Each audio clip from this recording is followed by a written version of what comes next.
Hola, bienvenidos al debate de France 24. Soy Santiago López González. 5 días de intensas negociaciones, discrepancias, también señalamientos y mucha tensión, pero en una muestra de concordia y también de unidad, los 27 países de la Unión Europea acordaron la creación de un fondo de reparación para la economía para la era posterior a la pandemia del COVID-19. Así fueron las negociaciones.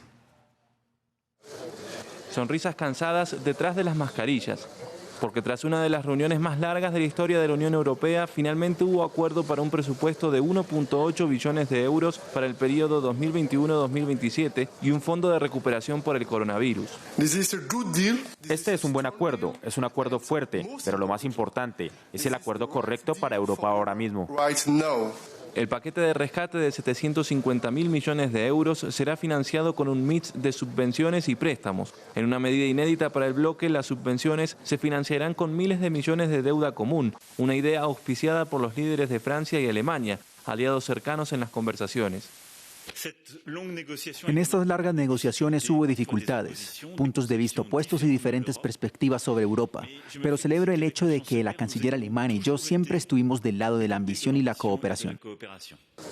Los llamados países frugales, bloque compuesto por Países Bajos, Suecia, Dinamarca y Austria, inicialmente querían que todo el fondo de recuperación estuviera compuesto de préstamos. Eventualmente se logró un compromiso de 390.000 millones de euros en subvenciones, por debajo de los 500.000 millones deseados por Macron y Merkel. Pese a tratarse de países pequeños, el grupo logró mostrarse como un contrapeso del eje París-Berlín y promete continuar su cooperación en el futuro.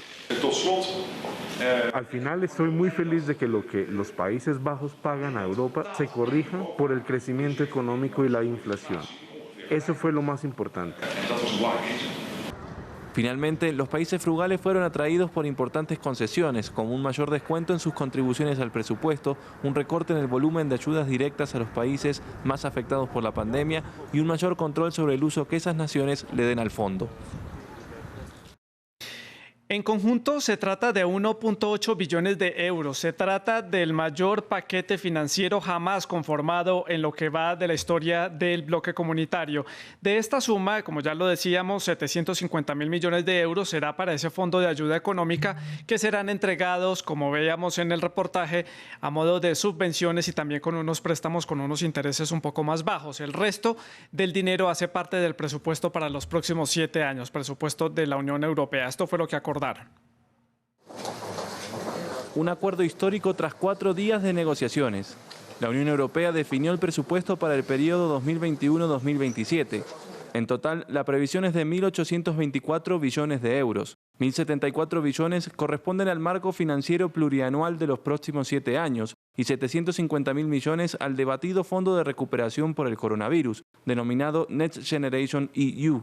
Ese paquete de rescate se financiará con 360.000 millones de euros en préstamos que cada país deberá terminar de pagar en 2058 a más tardar, y 390.000 millones en subvenciones a fondo perdido, respaldadas por la emisión de deuda común.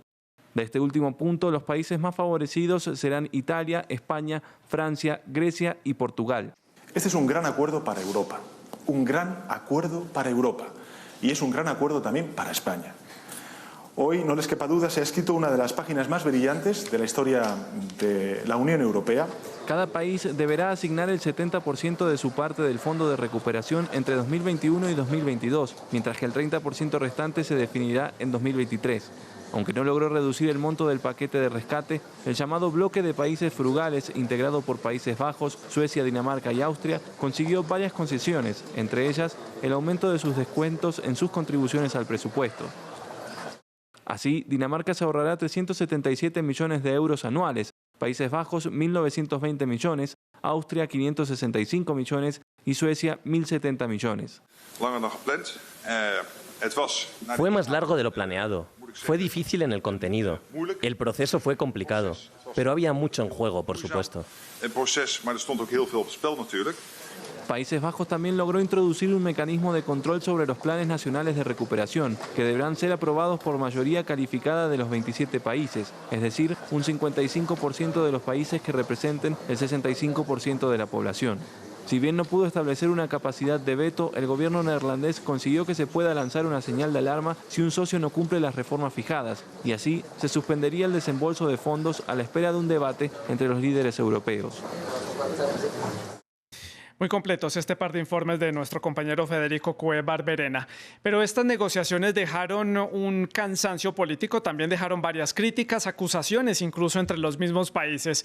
Volvió a quedar en evidencia las diferencias que hay entre los países del norte, que sienten que su austeridad, su ahorro, también su disciplina es aprovechada por los del sur, que son menos cautos con sus gastos, hay más corrupción y parece que no son tan disciplinados como dicen ser. Vamos a analizar este tema y para eso hemos invitado a Paulina Astroza. Ella es directora del Programa de Estudios Europeos de la Universidad de Concepción en Chile. También está con nosotros Giulio Levorato. Él es doctor en Seguridad Internacional, es docente de Contexto Geopolítico en la Universidad EAN en Colombia.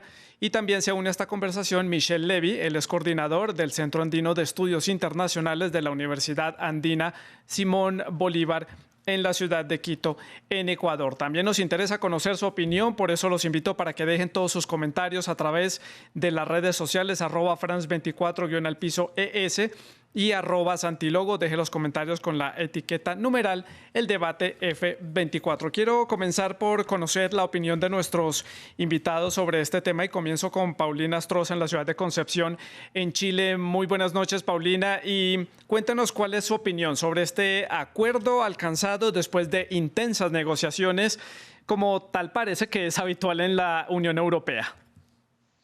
Hola, buenas noches, Santiago, gusto saludarte. Bueno, lo primero, evidentemente, es un acuerdo histórico. Creo que desde el punto de vista de los montos que se están hablando, nunca antes se había planteado un programa y un plan de recuperación de este tipo. En segundo lugar, creo que es histórico también por el hecho que se rompe un tabú, que era esto de la mutualización de la deuda, porque ahora es la Comisión Europea quien puede en el mercado financiero endeudarse para justamente financiar aquellos programas, sobre todo en digitalización y en medio ambiente, que es donde le han dado prioridad.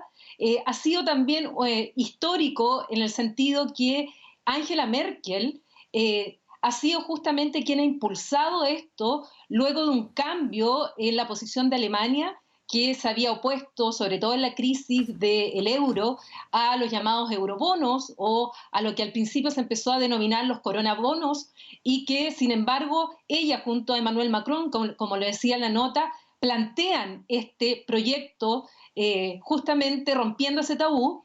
Y por último, podemos decir que es histórico en el sentido de la rapidez en que la Unión Europea ha actuado en esta crisis, porque recordemos que en el caso de la crisis del euro se demoró muchísimo tiempo en tomar decisiones. Por su parte, Giulio Levorato, ¿cuál es su opinión allí en la ciudad de Bogotá? Pues no quisiera repetirme, digamos, obviamente es un acuerdo histórico, como la colega dijo. Sin embargo, sigue siendo evidente, digamos, siguen siendo evidentes los límites, sobre todo en las tomas de decisión de este sistema estadocéntrico, digamos, fuertemente intergubernamental, cuando tiene que ver con temas tan relevantes. Y hemos notado como realmente fueron dos pequeños grupos de países, los países así llamados frugales y los países del este, ¿no? Hungría, Polonia y República Checa, tienen la capacidad de poner en jaque, ¿sí?, las ambiciones y eventualmente las oportunidades futuras del bloque europeo. Entonces, pues este es mi punto de vista. Michel Levy, en la ciudad de Quito, capital de Ecuador, su opinión. Sí, buenas noches, Santiago. Yo creo que primero el punto más relevante es la fortaleza de la presidencia alemana del Consejo Europeo, que ha logrado consolidar este acuerdo tras varios días de negociaciones y con mucho esfuerzo. Luego hay que remarcar también la capacidad o el poder que tienen los países que se encuentran en mejor estado económico en la Unión Europea, como son estos países denominados frugales, los Países Bajos, Austria, Suecia, Dinamarca. la capacidad de bloqueo que pueden tener en función de algunos intereses que había que definir cuáles son, porque en muchos casos pueden ser intereses nacionales que afectan directamente a la gestión de sus gobiernos y que requieren netamente de alianzas internas para poder tomar decisiones a nivel comunitario. Eso es un poco complejo realmente y deja en tela de duda la capacidad de consenso que puede tener en un momento dado de crisis el bloque como tal y la capacidad de bloqueo que pueden tener algunos estados tomando en consideración sus propios problemas o sus propias decisiones nacionales. Algo que llama la atención de esta situación que vimos a lo largo de estos 4 días, y ustedes lo mencionaban, los reportajes también ahí lo mencionaban, es estos grupos de países que se fueron formando. Los países conformados por Suecia, Dinamarca, los Países Bajos, que estaban pidiendo unas acotaciones puntuales en cuanto a las cifras y también a la forma en que este dinero debería ser entregado a los otros países. Había un eje, digamos, conformado por Alemania, Francia, España, Portugal e Italia y los países del este. Quiero que armemos el rompecabezas de estas fuerzas que se han conformado para esta negociación. Les recuerdo que ustedes pueden, yo comienzo dando la palabra, pero ustedes pueden intervenir cuando ustedes quieran. Comienzo entonces por Paulina para mantener entonces la ronda, pero hablemos de estas fuerzas de poder entre los países. A ver, lo primero que yo quisiera señalar es que habría que distinguir un poco estas caricaturas que a veces se hacen pensando más en la crisis del euro que en la actual crisis y en las actuales decisiones, porque muchas veces se habla de estos países frugales como los ricos contra los pobres o los cumplidores contra los incumplidores o muchas veces los norte contra el sur, cuando efectivamente no es así, porque si pensamos en Austria, que forma parte de estos países frugales, no está precisamente en el norte de Europa, no es precisamente un país nórdico. Por otro lado, nos encontramos con que Alemania se encuentra justamente en el lado de los países que estaba empujando por esta mutualización de la deuda, por el avance incluso mayor en cuanto a los subsidios. Por lo tanto, esas divisiones no corresponden 100%. Por otro lado, desde el punto de vista político, tampoco es una división entre socialdemócratas, verdes, liberales, conservadores, porque nos encontramos dentro de los países frugales con 3 países que están liderados por socialdemócratas. Nos encontramos con que hay una coalición, que es la de Austria, en el cual es una coalición bastante singular y que se observa con atención entre conservadores con los verdes, y el Partido Verde además se encuentra en 3 gobiernos, o sea, en 2 gobiernos más, en Finlandia y en Dinamarca. Entonces, esas tradicionales divisiones y fracturas no se presentan exactamente igual en este debate, y eso también es interesante, y sobre todo por el cambio de Alemania y de Angela Merkel. Michelle, su opinión sobre estas fuerzas de poder. Sí. Bueno, pero Alemania en un comienzo no estaba tan de acuerdo con toda la estructura que se planteaba en relación a este esquema de subvenciones y de créditos que se podían otorgar a los diferentes países, por un lado. Es decir, Alemania cambió favorablemente de posición y ha abogado justamente para que ya ha garantizado incluso de una forma total y con un total compromiso estos acuerdos, pero en un comienzo no estuvo tan de acuerdo, no fue tan favorable a que se diera este esquema, por decirlo así, comunitario de financiamiento de la crisis post-pandemia. Ahora, en el esquema político tampoco podemos decir que los países no respondan necesariamente a los problemas internos que pueden tener los gobiernos con las diferentes coaliciones. Por ejemplo, en el caso de los Países Bajos está claro que el primer ministro tenía algunas presiones de partidos que no necesariamente son muy favorables a las decisiones comunitarias y que podían haber influenciado su posición de una forma para radicalizar su posición en el esquema de negociación. En el caso de Austria, si bien hay una coalición entre los verdes y los más radicales, sin embargo también hay que tomar en cuenta que los que tienen el poder son los más radicales. Entonces, esta serie de parámetros también internos sí influencian la capacidad que tienen los jefes de Estado para definir unas posiciones en el marco comunitario. Para concluir brevemente, aquí hay que tomar en cuenta también cuál es la posición de los países menos beneficiados, menos posicionados económicamente de la Unión Europea, como Bulgaria o Rumania. ¿Qué rol juegan? Poco se sabe de lo que ellos influyen en la negociación, porque al final de cuentas la Unión Europea es un bloque que tiene 27 países miembros. Julio, su opinión al respecto. Sí, pues hablémonos claramente. Nosotros lo que vemos es un show mediático, ¿no? La mayoría de esos diálogos entre jefes de Estado quedan en la vieja tradición estadocéntrica, completamente secretos, ¿no? Entonces lo que nosotros sabemos es lo que los medios de comunicación y los diferentes líderes deciden de comunicar a los medios justamente y sobre todo a su electorado. Entonces nosotros hemos asistido, digamos, a un pequeño teatro mediático en donde cada líder trató de, digamos, llevar agua a su bote, y es bastante paradigmático de esto el hecho de que los dos países, digamos, representantes del bloque frugal y del bloque de los países mediterráneos, digamos así, son Italia y Holanda. Y son dos países que desde un punto de vista político se asemejan mucho, en el sentido que si pensamos a Holanda, en el 2017 el país estuvo sin gobierno por más de 200 días. El gobierno holandés está compuesto por 4 partidos y es uno de los partidos donde la presencia de partidos euroescépticos, es uno de los países, perdón, donde la presencia de partidos euroescépticos es más fuerte. Italia, del otro lado, tradicionalmente un país muy fragmentado, con pequeños gobiernos, llamámoslos así, en italiano diríamos governicchi, ¿sí?, que duran 5 meses, 6 meses, y entonces están en una campaña electoral continua. Entonces allá fue lo que asistimos fue eso, fue el show, digamos así, de dos personalidades, la de Giuseppe Conte y la de Mark Rutte, dirigido hacia el respectivo electorado. Sí. Paulina, ¿un show mediático? Sí, absolutamente, y esto no es novedad. La verdad, yo llevo he seguido muchas de estas cumbres, incluso cuando vivía en Bruselas.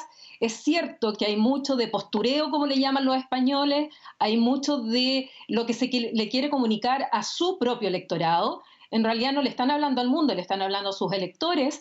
En el caso de Países Bajos tiene elecciones el 2021, por lo tanto también, tal como señalaba mi colega, hay un trasfondo político también. Recordemos la imagen en la cual aparece el líder del Partido por la Libertad en Holanda, que es Geert Wilders, con un cartel que decía ni un euro a Italia, y por otro lado, en Italia efectivamente nos encontramos con esa lucha entre Conte y Salvini, también dentro de esto que uno nunca sabe cuándo va a haber una elección anticipada o no, en el caso italiano. Entonces, es cierto que hay mucho de eso, y por otro lado también algunos criticaron el que se hubiese tenido que discutir en conjunto lo que es el plan plurianual, que son 7 años de financiamiento de la Unión Europea, que normalmente, es decir, siempre ha sido un problema negociar el presupuesto, y más aún en este año en que no estaba el Reino Unido, que era uno de los contribuidores netos al presupuesto, y eso ya era un problema. Ellos en febrero tuvieron reunión, y fue una reunión bastante agria en el cual no habían llegado a acuerdo. Y sumarlo a este otro acuerdo de nueva generación, hacer la negociación en conjunto, algunos criticaron justamente porque los estados iban a utilizar ambos mecanismos para llegar a sus propios intereses y finalmente demostrar todos, como ha ocurrido, que llegan a sus capitales a decir que ellos ganaron y que se impusieron. Todos los líderes se han mostrado triunfadores de esta negociación y lo han descrito como una ardua negociación, pero cada uno se llevó el triunfo a su casa. Pero tal vez uno de los líderes que llama la atención, y también porque está empezando ya a cerrar su capítulo en la historia política de la Unión Europea, es Angela Merkel. Y ya ustedes lo mencionaban, que Alemania tuvo un giro grandísimo para las negociaciones. Los alemanes están dispuestos a ponerle 133.000 millones de euros netos a este fondo de recuperación económica. Michelle, ¿a qué se puede deber este cambio de Alemania? ¿Coincide este cambio de posición precisamente con ese cierre que está haciendo ya Angela Merkel, que comienza a cerrar su capítulo? Bueno, me parece que Angela Merkel quiere dejar bien posicionada a Alemania como el eje central de la Unión Europea en la estructura comunitaria. Tiene la presidencia pro tempore en este momento de la Unión Europea y obviamente es muy importante que demuestre una capacidad de liderazgo y de gestión excepcional, incluso que pueda durar cuando Angela Merkel ya deje el poder.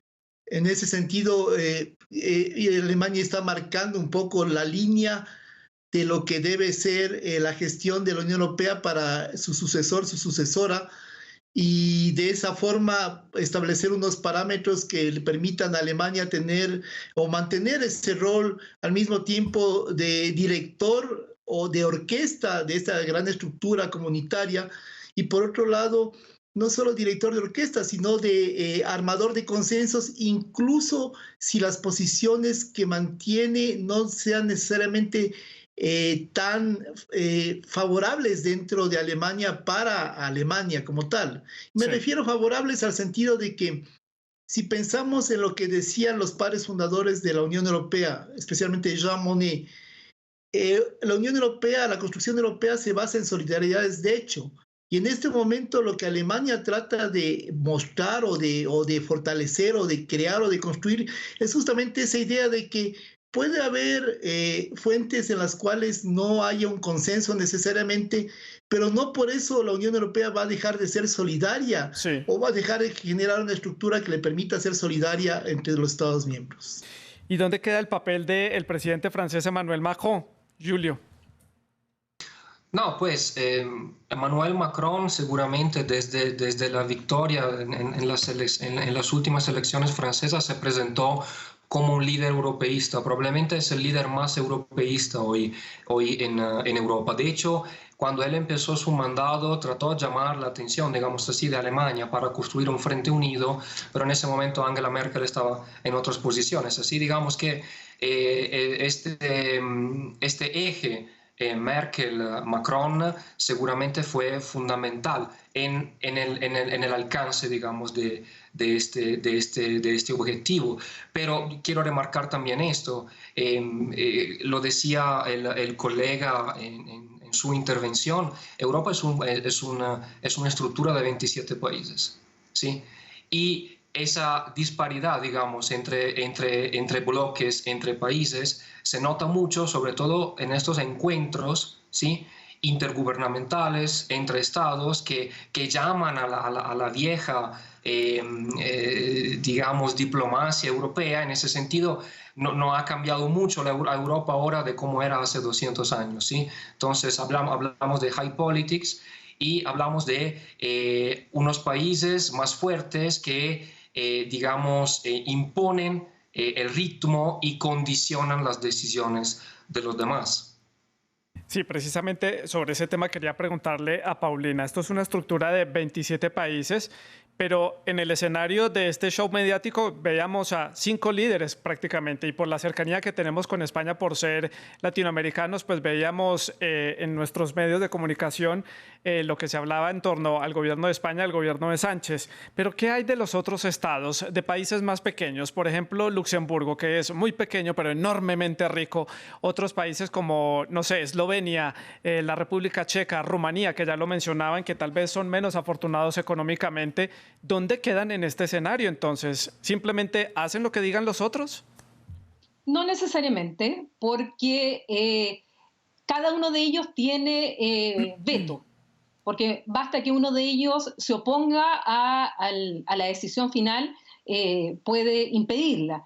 Lo que pasa es que si tú miras bien lo que es el detalle, tanto del plan el plurianual de financiamiento, como también la estructura de cómo quedó este plan de recuperación económica, tú vas a ver que hay distintos ítems y resulta que cada uno de ellos defiende esos ítems. Entonces no es que estén callados. Lo que pasa es que cada uno de ellos va a defender, algunos querrán defender más lo que es la cooperación a las regiones rurales, en otros casos otros querrán defender más lo que significan los dineros que van hacia la descarbonización, el tema del medio ambiente, otros van a pedir que no, que lo que más se ponga el dinero sea en materia de investigación o que no se toque la PAC.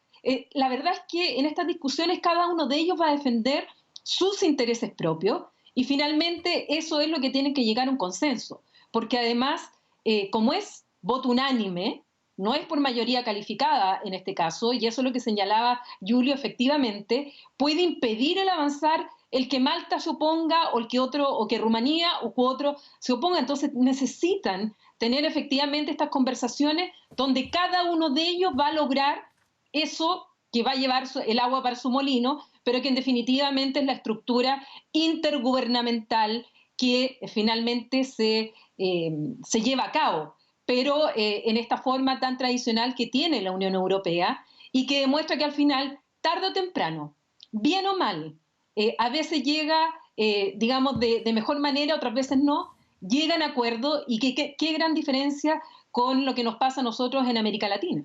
Que ya vamos a analizar esas lecciones que le deja la región de América Latina. Paulina, quiero preguntarle a Michelle, esto deja sobre la mesa varios cuestionamientos en torno a la integración de la Unión Europea. Algunos medios de comunicación lo han calificado como un firme paso en la integración, también lo ha calificado como grandes lecciones para el resto del mundo. Incluso hay medios allí en Europa que han empezado a hablar ya de una posible unión fiscal europea, que esto es como un primer paso que abre puertas para un siguiente capítulo de integración. Michelle, ¿cómo lo ve usted? Yo creo que la estructura europea vive innovando. Es un proceso que se basa en la innovación de políticas y la idea es que, por ejemplo, ahora se habla de una cumbre histórica justamente porque se ha innovado en la capacidad de creación de políticas financieras que van a afrontar o van a confrontar una crisis que es una crisis muy grave a nivel global. En ese sentido, normalmente las crisis tienden a fortalecer o a debilitar las estructuras. La Unión Europea en general, de una u otra forma, ha salido más fuerte de las crisis porque ha logrado que sus Estados miembros logren concesiones y logren generar acuerdos que en otras circunstancias no serían tan sencillos al no existir unas fuertes presiones que hagan que estos países puedan definir unas posiciones mucho más estructuradas en torno hacia el proyecto europeo. Entonces, por ejemplo, los países euroescépticos han ganado, los gobiernos y los países euroescépticos han ganado algún peso mayor antes de esta crisis y ahora en esta crisis que van a haberse beneficiado de fondos van a tener que tal vez cambiar su posición y ceder un poco más y mirar que hay buenas opciones en la estructura comunitaria. Me quedan pocos minutos para cerrar el programa. Quiero que lleguemos a las conclusiones y al análisis de lo que nos deja esto para la región de América Latina, lecciones de integración que le deja, creo que al mundo entero, no solamente a nuestra región. Comienzo con Julio para el cierre. Bueno, pues hacer una comparación entre América Latina y Europa sobre el tema de la integración es algo bastante complicado, son dos historias, dos contextos completamente diferentes. Y claro, pues yo entiendo que en el contexto latinoamericano digamos la cultura, el idioma pueda llevar a esa idea de que es muy fácil integrarse, pero en la historia latinoamericana hubo montones de asociaciones interregionales, la mayoría de las cuales caracterizadas políticamente, y es por eso que muchas veces con grandes cambios de gobierno, ¿no? Porque la historia latinoamericana siempre ha sido muy bipolar. Entonces hemos pasado de bloques, digamos, de gobierno de izquierda a bloques de gobierno de derecha, y entonces en estos cambios, un ejemplo es la UNASUR, esas asociaciones intergubernamentales, interregionales, se desmoronan, ¿sí? Entonces, me resulta bastante complicado desde mi punto de vista hacer eso. Y Paulina, su opinión. Bueno, si bien es complicado hacer comparaciones, creo que lo primero es que efectivamente hay una gran diferencia en lo que es la integración en Europa con lo que nosotros llamamos integración en América Latina. La verdad es que la integración en Europa hay realmente transferencia de competencias nacionales a un ente supraestatal o supranacional como es la Unión Europea. Lo que no existe realmente a nivel latinoamericano o sudamericano, en el cual muchas veces llamamos integración más bien a cooperación reforzada que realmente a esta transferencia de competencia. Y tal como decía Julio, efectivamente hay una fragmentación en América Latina, hay una superposición muchas veces de procesos más o menos fallidos de integración y que finalmente no nos hace comparable a lo que ocurre en Europa, y vemos lo que significa la verdadera integración poniendo dinero sobre la mesa de esta forma y con la voluntad política de llegar a un acuerdo, porque saben que la pandemia, mal que mal, es un tema que les va a afectar a todos. Si bien asimétricamente, les va a afectar a todos y que puede poner incluso en riesgo lo que es la propia integración, el mercado interior que tanto ha favorecido tanto a Países Bajos como a Alemania, y evidentemente en un tema que ellos están tan integrados que no podían sino llegar a un acuerdo para poder salir de esta, porque solos realmente no podían. Y las grandes lecciones en la historia europea siempre ha demostrado que la unión es lo que ha logrado salvar al continente de guerras, de conflictos y de procesos que han vivido a lo largo de la historia. Este puede ser otro capítulo más. Michelle, para el cierre, su conclusión.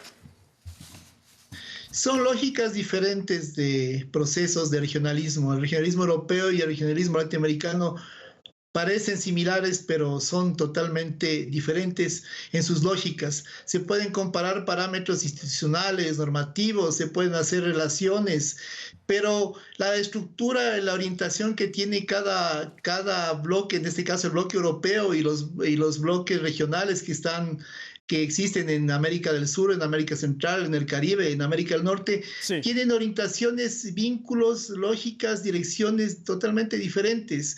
Sus principios se basan en asuntos más puntuales, mayor especialización, mayores definiciones en temas como el comercio, temas políticos, en temas incluso más coyunturales. Debo despedir el programa. Muchas gracias a Paulina Astroza, Julio Leborato y Michelle Levy por haber estado con nosotros. Ahí les dejamos sobre la mesa las opiniones. Ustedes sacan las conclusiones. Gracias por haber estado con nosotros en el debate de France 24. Siga con nuestra programación.